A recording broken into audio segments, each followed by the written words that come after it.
Jess is just logging in. See if they can hear me this tonight. Can you hear me? Can you hear me? There's a couple seconds of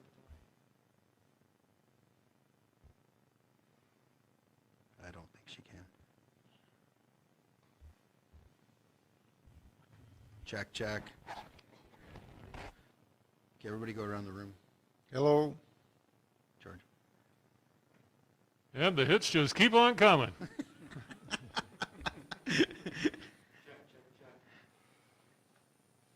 James. Hello.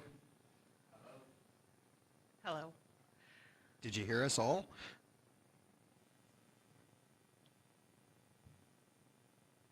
Yep. Okay, good. Maybe we can make it through the whole meeting. Okay, it's 7:30. Just before we start tonight, I'd like to take a moment of silence for the Discovery and Kamloops. So I'll just take a moment.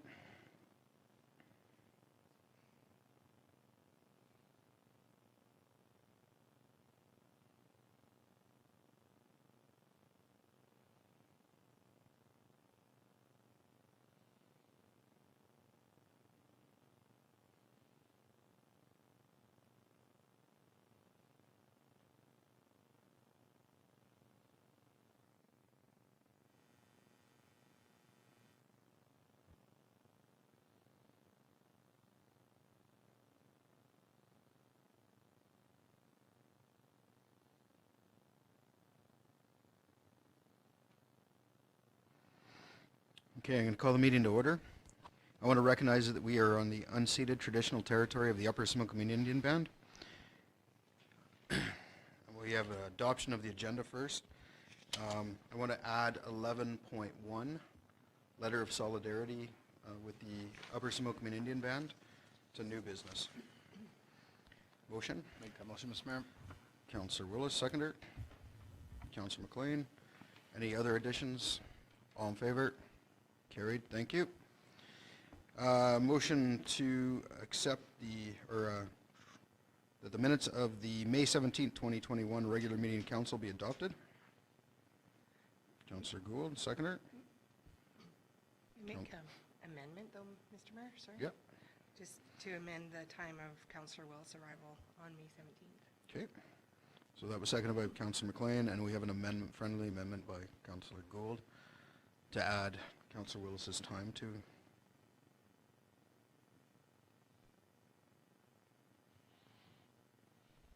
Okay. All in favor, as amended? So carried. Recommendation that the minutes of the June 2nd, 2021 special meeting council be adopted. So moved. Councillor Elliott, seconder. Second, Mr. Mayor. Councillor Willis. Any additions or errors? All in favor? Carried. Thank you. Staff reports. 6.1, 2020 loan authorization bylaw update. James. So, thank you, Mr. Mayor. We have received statutory approval for the loan authorization bylaw for the water and sewer upgrades that were introduced to council through the loan authorization bylaw held in May. So the next step is the alternate approval process. We have put in 2 notices in the newspaper as required by Section 94 of the Community Charter in the June 3rd and the June 10th editions of the Similkameen Spotlight. That will take us 30 days in which to oppose the AAP process, which will close on July 12th. And at that point, we'll be prepared to advise council on how the AAP process went and move on our next steps after that. Perfect. Thank you. Any questions of James? Councillor McLean? You go first. I just wanted to comment that this work that we intend to do has not come about lightly.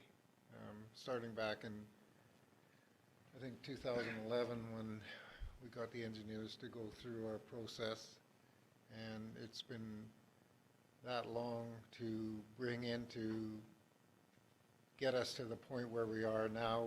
We're on the edge of being able to do it as soon as we can.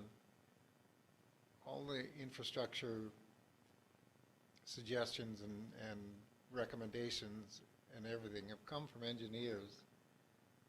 And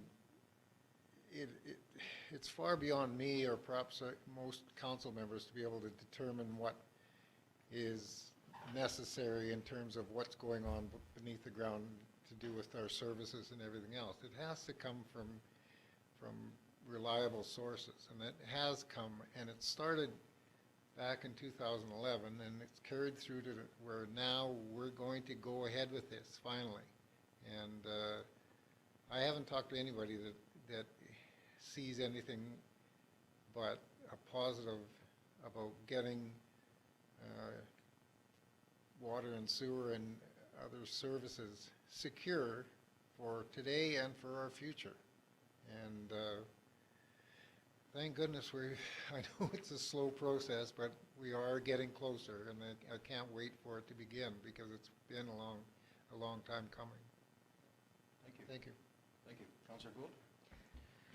In April was when we made that decision to proceed with, as a council, to proceed with the borrowing bylaw. And at that time, it was laid out clearly what the processes are, what the steps are. This is step 2. Step 3. One was for us to approve it, then it was to be the inspector of municipalities, and now we need to go through the alternate approval process. At the end of May, CAO Thomas had indicated that staff would make recommendations to council as to how we might be able to do some kind of public information session, and I'm just wondering if that's been determined So, as yet. yeah, CAO? Actually, staff have been working on that, and with COVID, it is a little bit more tricky. But we've actually been working on an idea to actually have an open house. So we're looking at sometime maybe after June 15th when we get to, I think it's step 3 or whatever of our COVID opening things up. And so we're thinking about doing like an open house maybe at the gazebo and allowing people to come up and ask questions. We'd have all our maps and our information posted there, and then we'd make all our experts available to the community. Is it possible to, I believe it was suggested, I can't remember who suggested it, putting the boards up at the library, like at the town meeting room that's there, so that it's visible from the public, but it's still secure, can we? Yeah, we actually were going to do that, but we've been kind of monitoring the Facebook chatter, and it looks like people are wanting to come to the town office. So where we've got the aquatic center posted, we're actually going to put those boards up there first and just see what kind of traffic there is, and if there's not any traffic, then we can move them to a downtown location, and those same boards will take into our open house as well. On the 15th? Yeah. Yeah. Wonderful, thank you. Yeah, you're welcome. Or after the 15th, I Right, shouldn't say yeah. on. Any other questions? Okay, we have a recommendation that council receives and files the statutory approval for the Town of Princeton Loan Authorization Bylaw number 1003, 2021. I'll make that motion, Mr. Mayor. Councillor Gould, seconder. Councillor McLean. Any further conversation? All in favor? Carried, thank you.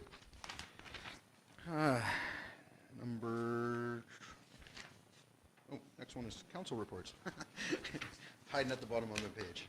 Councillor Willis. On the 2nd, I attended a special meeting of council, and then actually just today I met with Mr. James Coyne in Landfill. Since other than the 2 local customers, he's been running pretty smoothly along it. And I just want to say that I've had lots of comments on the info center. Well done. I think it looks amazing. And also the museum. Looks great. Thank you. Councillor Gould? Thank you, Mr. Mayor. I wasn't at the May 17th meeting, and as CIO Thomas pointed, there's been Facebook chatter, so I had to see what did I miss. And aside from, yes, there's audio issues that we're dealing with, where at the very beginning, Mr. Mayor was not audible, but you could hear Councillor McLean and Councillor Elliott quite clearly, and then you were notified by somebody. So that's the reason tonight that Mr. Mayor did a mic check. I it is frustrating because for me personally, I don't watch it live, obviously, but it's good to go back because when I'm questioned on a decision that I was made, I like to be able to go back and see the conversation that we had or the debate we had on it. And, you know, most of the questions are answered on the April meeting where we discussed the motion to borrow. And then on the 17th, there was no saying that we weren't going to do a public process. So, which was what I thought a decision maybe had been made, but there wasn't one. So, aside from that, I attended Bordis BC. Oh, thank you. I only was got it to a part Yeah, of it. online session, and it's about their 30 by 30 plan about reducing greenhouse gas emissions. And then I wasn't at the meeting last week or in May for personal reasons, and I just took the time that I needed, and I thank my council for your support. Now, about the beautification, Councillor Willis mentioned some of the things that are looking really good downtown, and I have to say thank you to Public Works crew and the staff that had made the request. The lines so far for the sidewalks are straight in the middle. That just, as a person that likes things in order, that makes it really looks good. And also thank you for refreshing the Kluchman horses too. That looks good. So aside from that, just maybe for audio, if we can, I'll make a motion if necessary about looking into wiring or whatever, just so that we can. I think we're already looking into that, aren't we? Okay, as long as it's being addressed. Thank you. Councillor Elliott. Thank you, Mr. Mayor. I'm always busy, which is a good thing.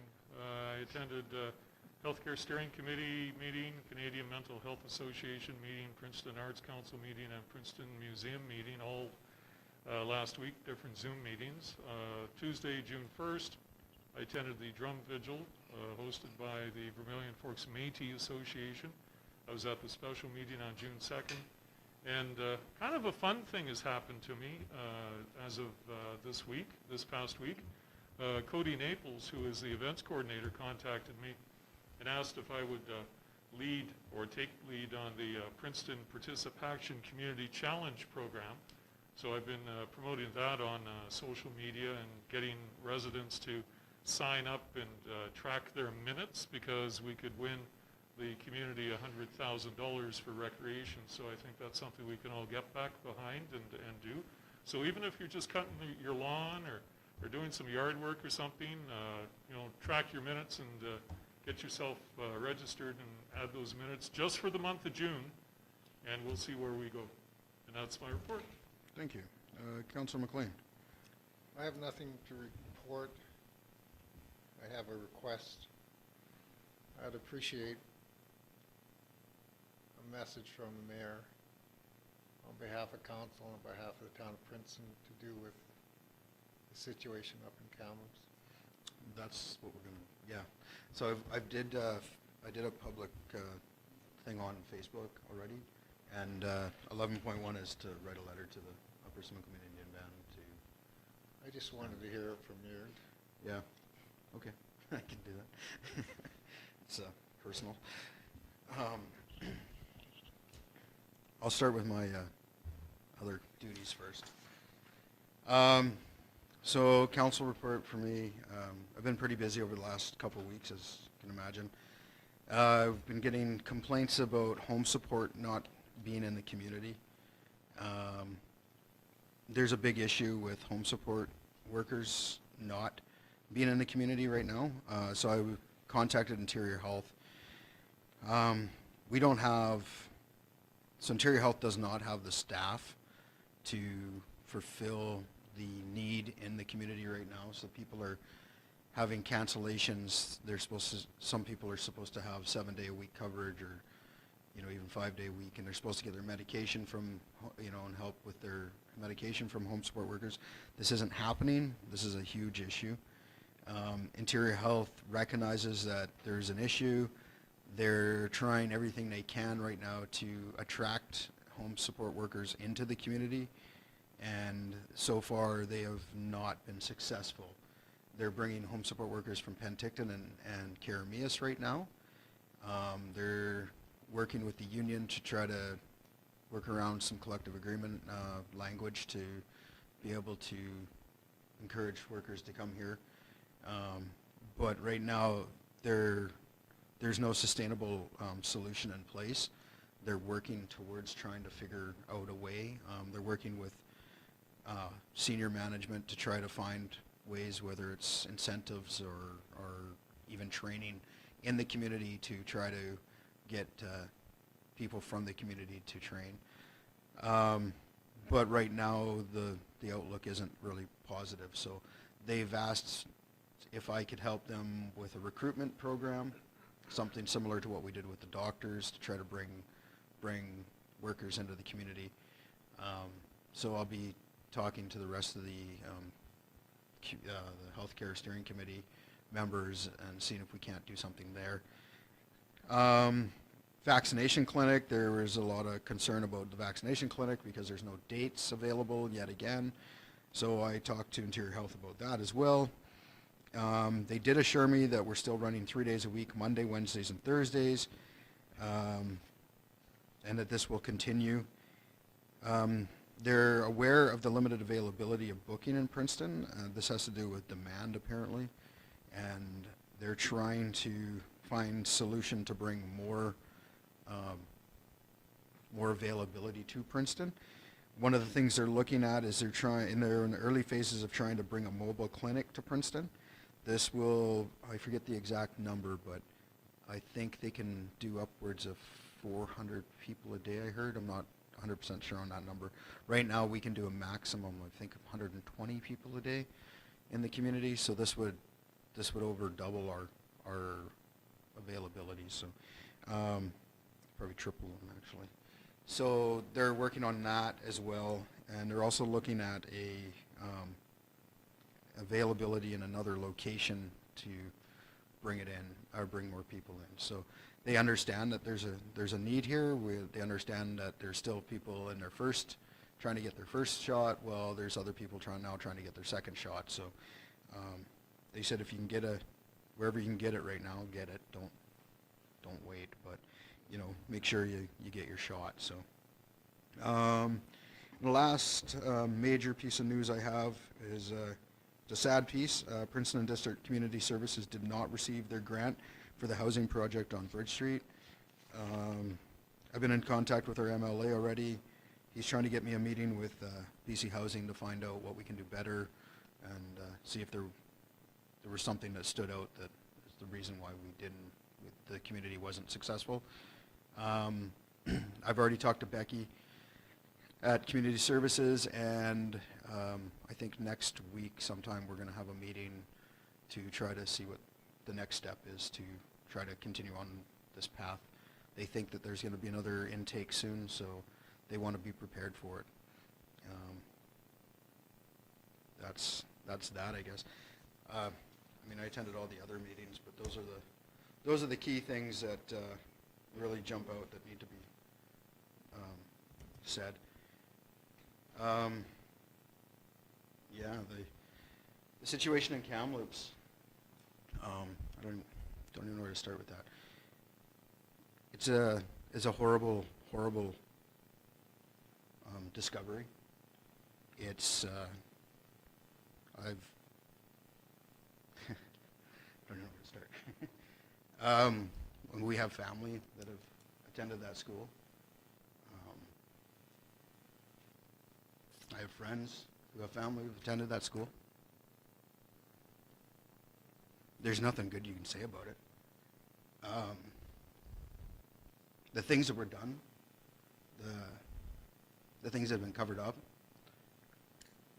need to be known by everybody. And I think this is hopefully the step that will bring that to the public, and hopefully it's something that will never, ever be swept under the rug again.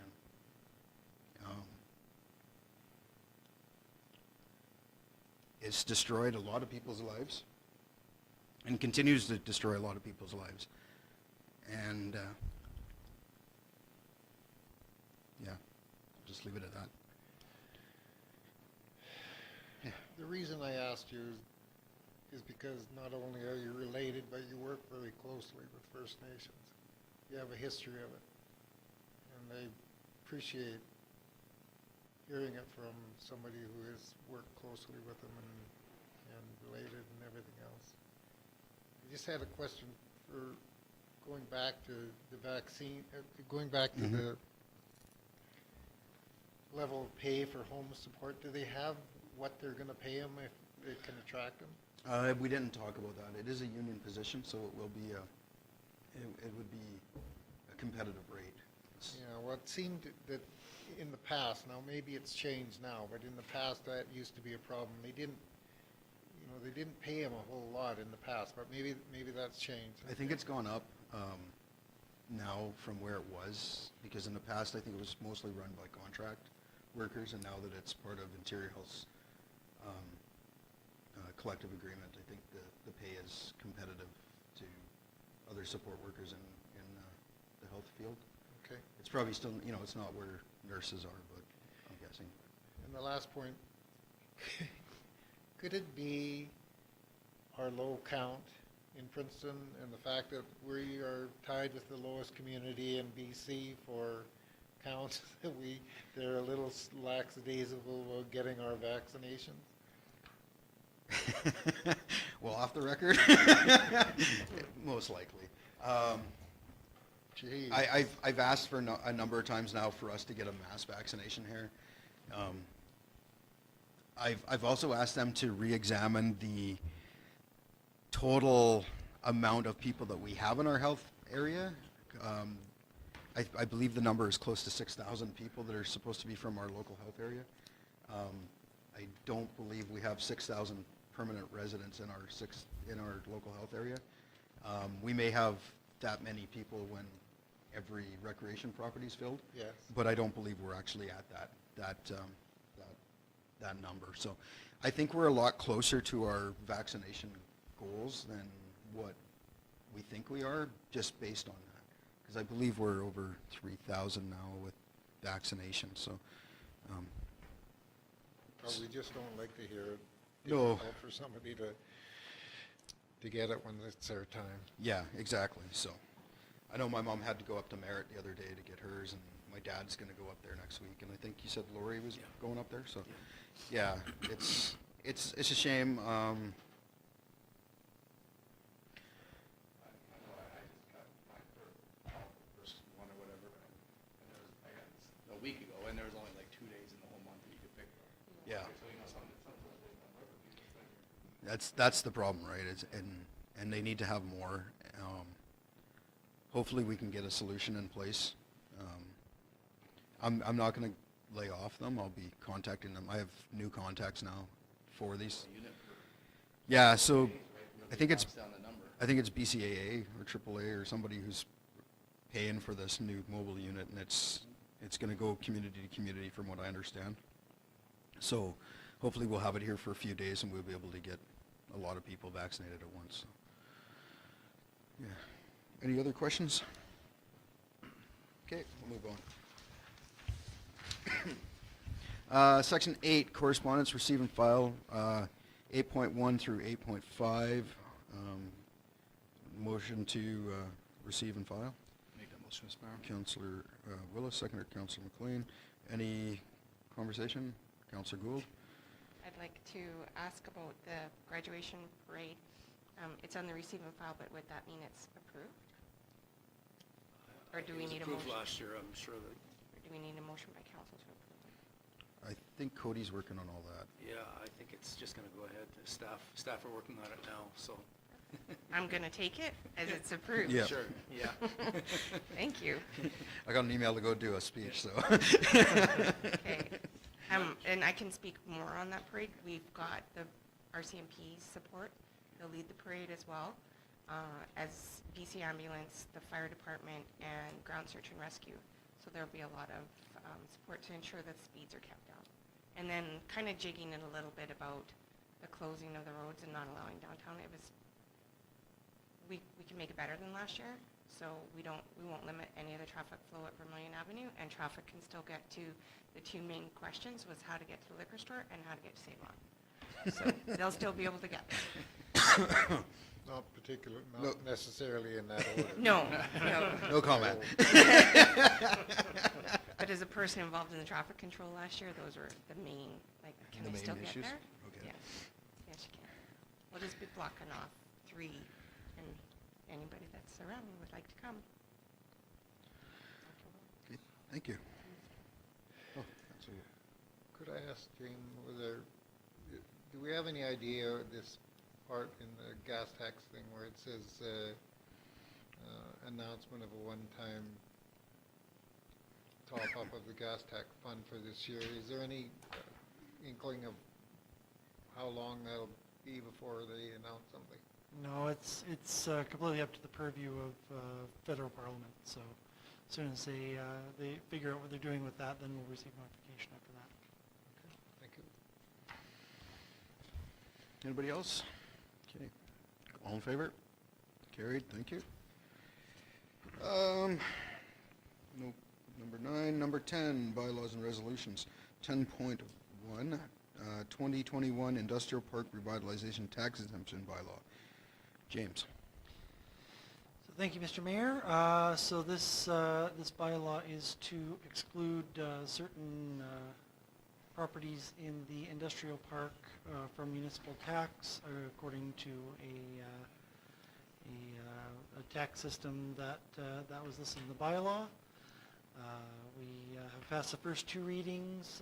Under the community charter, we had to publish the available number of exemptions in the newspaper, which we did for 2 straight weeks, and now we're asking council for third reading on this bylaw.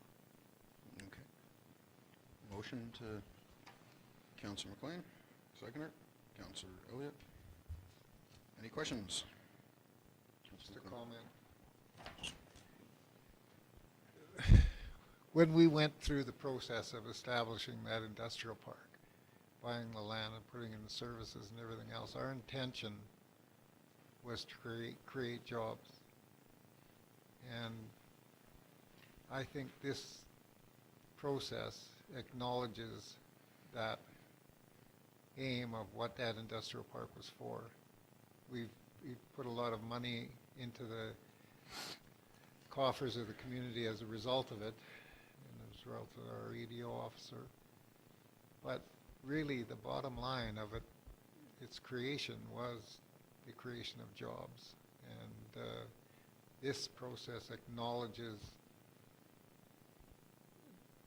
and rewards the jobs that these businesses are bringing to Princeton. It just augments what we already have going for us, and I think this is a great great move to be able to, what are we calling it?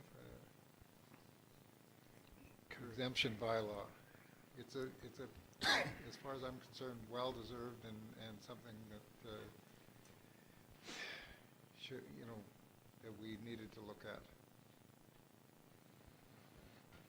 Thank you. Anybody else?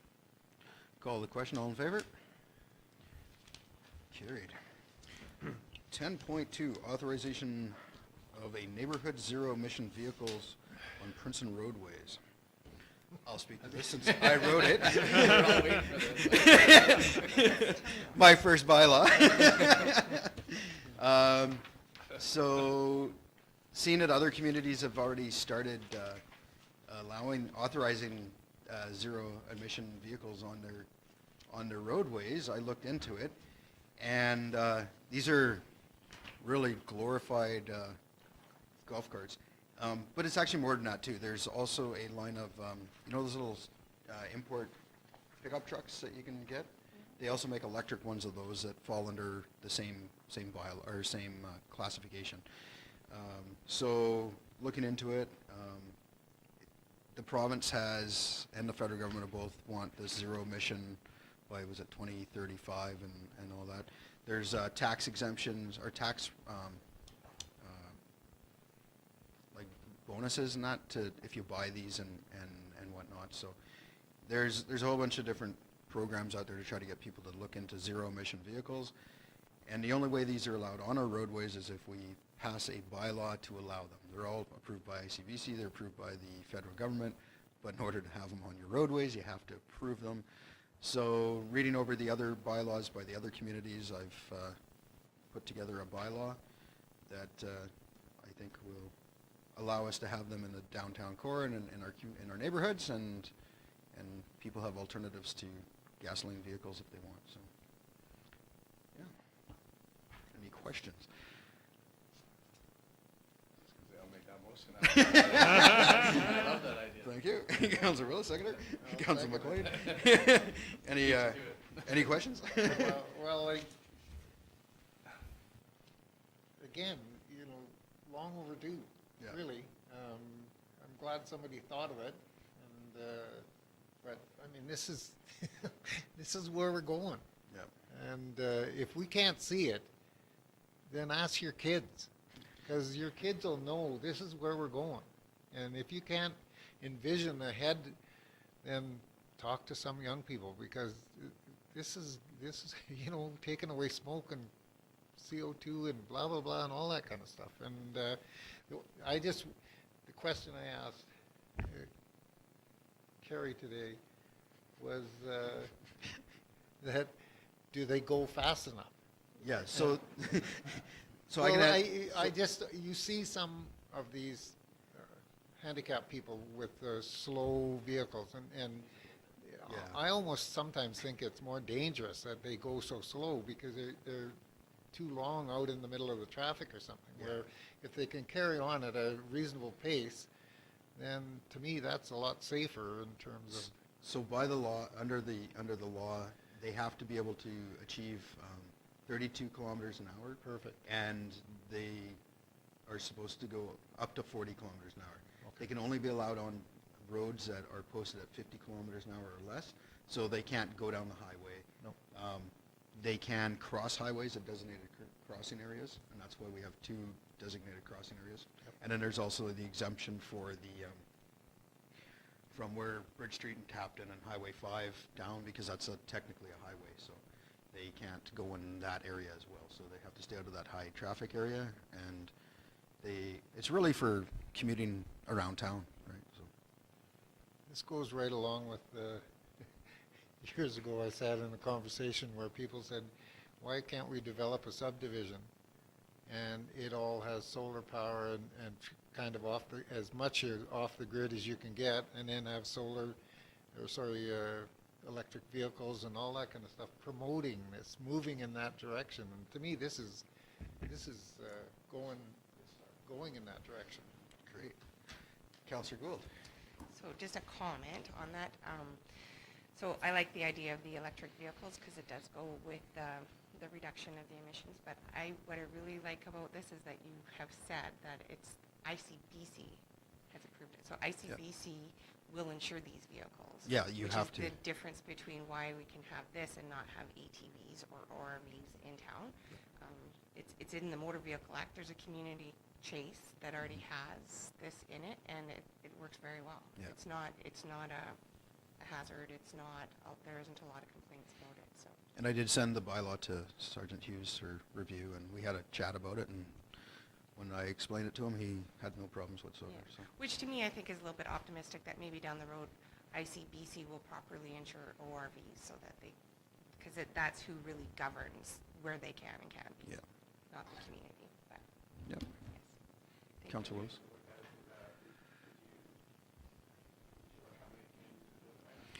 I had a list on my computer, but I don't remember off the top of my head. Oh no, there's probably not very many. The island has a bunch, and in the interior, I think you said Chase, Sycamoose I think it was Sycamoose or Salmon Arm, one or two just approved it.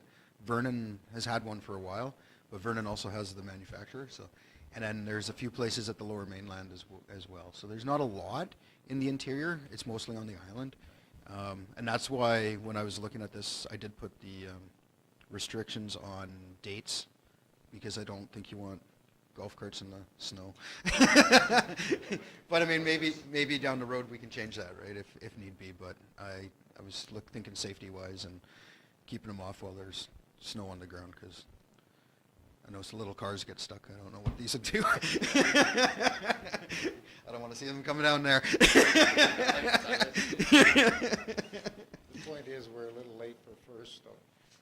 Yeah, we are, unfortunately, but it's a good start, so. No further questions, I'll call the question. All in favor? Approved, thank you.